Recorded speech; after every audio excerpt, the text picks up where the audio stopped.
Here is the news at noon. First, the highlights.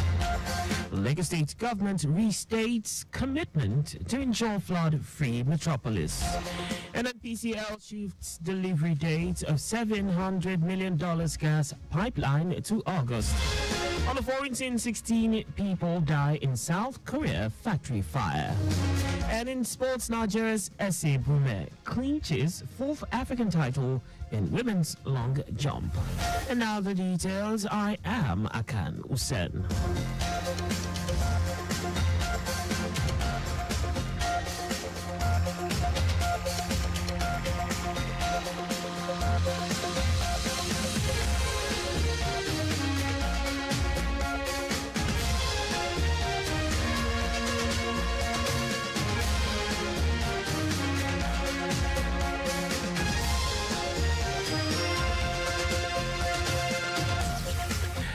The Lagos State government has reiterated that the present administration remains resolute in a quest to make Lagos and the metropolis flood-free.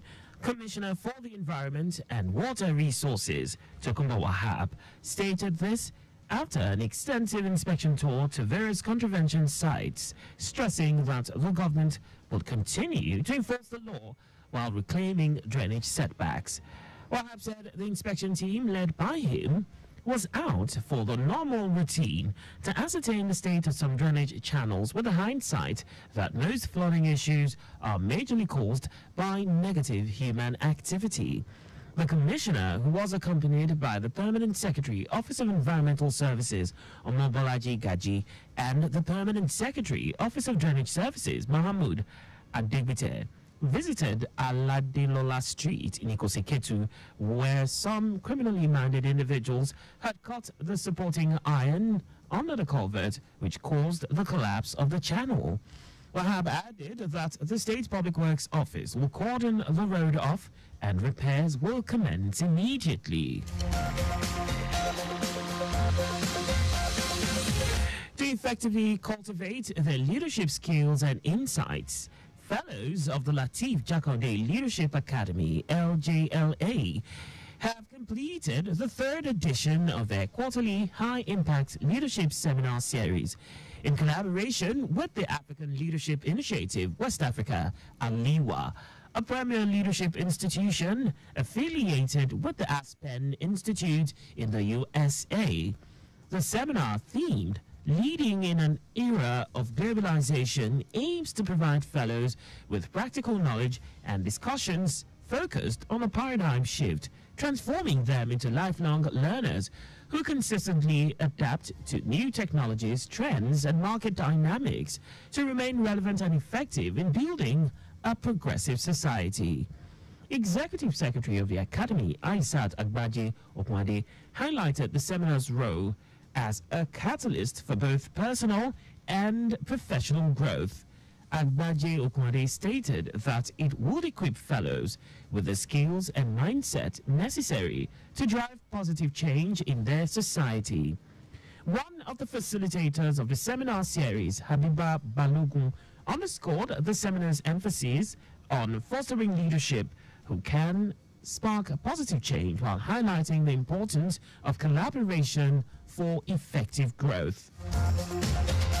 Chairman of the Presidential Committee on Fiscal Policy and Tax Reforms, Taiwo Oyedele, said the committee has proposed that manufacturers and farmers be exempted from paying withholding tax as a way of reducing the tax burden on businesses. Oyedele stated this during a public consultation workshop on the proposed changes to the national tax policy in Lagos. According to him, withholding tax is the most difficult to comply with in Nigeria due to its complexity.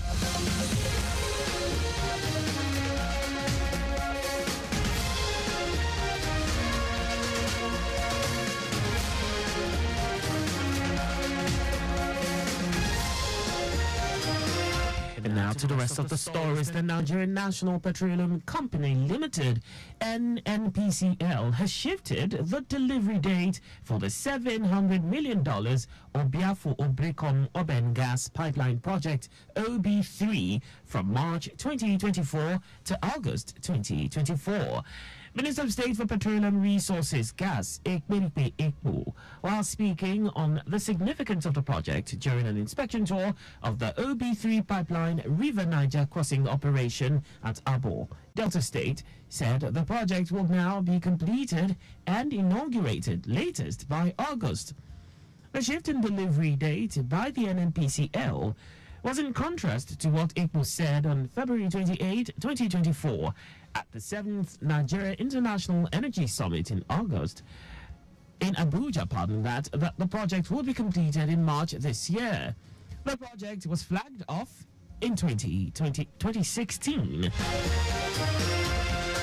Minister of Solid Minerals Development, Dele Alake, says the solid minerals sector and the National Gold Purchase Program will increase the country's reserve and boost the Naira's value.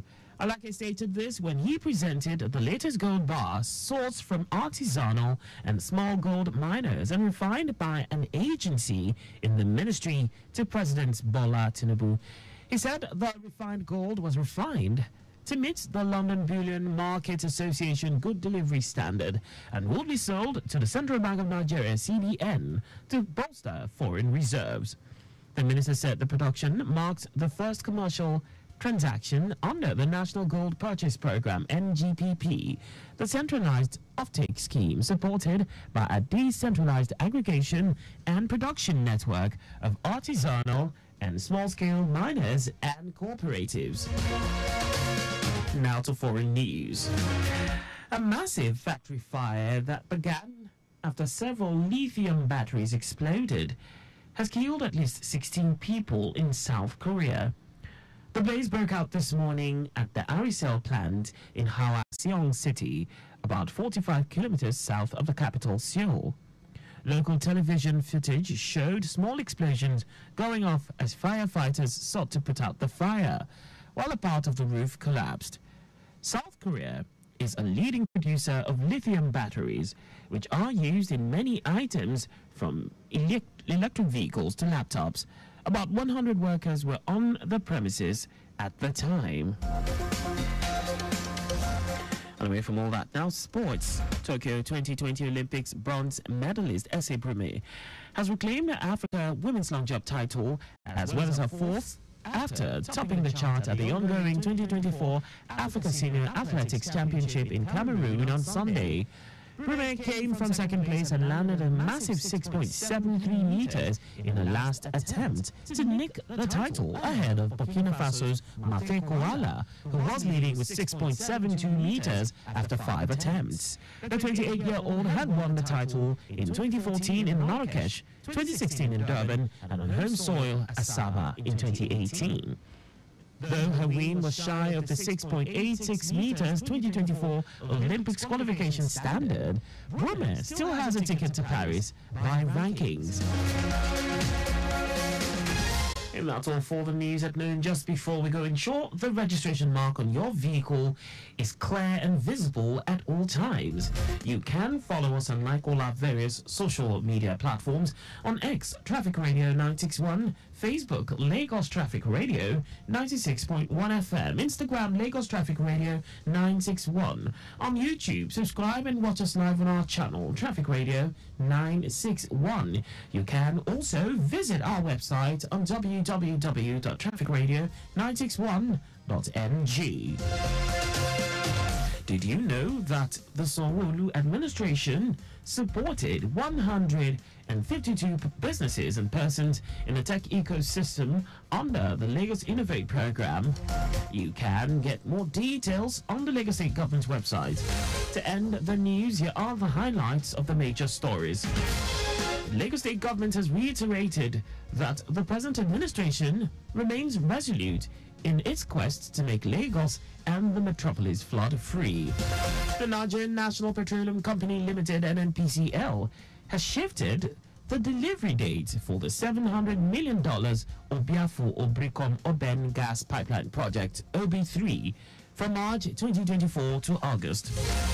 We also told you that a massive factory fire that began after several lithium batteries exploded has killed at least 16 people in South Korea. And in sports, Tokyo 2020 Olympics bronze medalist Essie Brume has reclaimed her Africa women's long jump title, as well as a fourth after topping the chart at the ongoing 2024 Africa Senior Athletics Championships in Cameroon on Sunday. For contact with the newsroom, please send a message to info@trafficradio961.ng.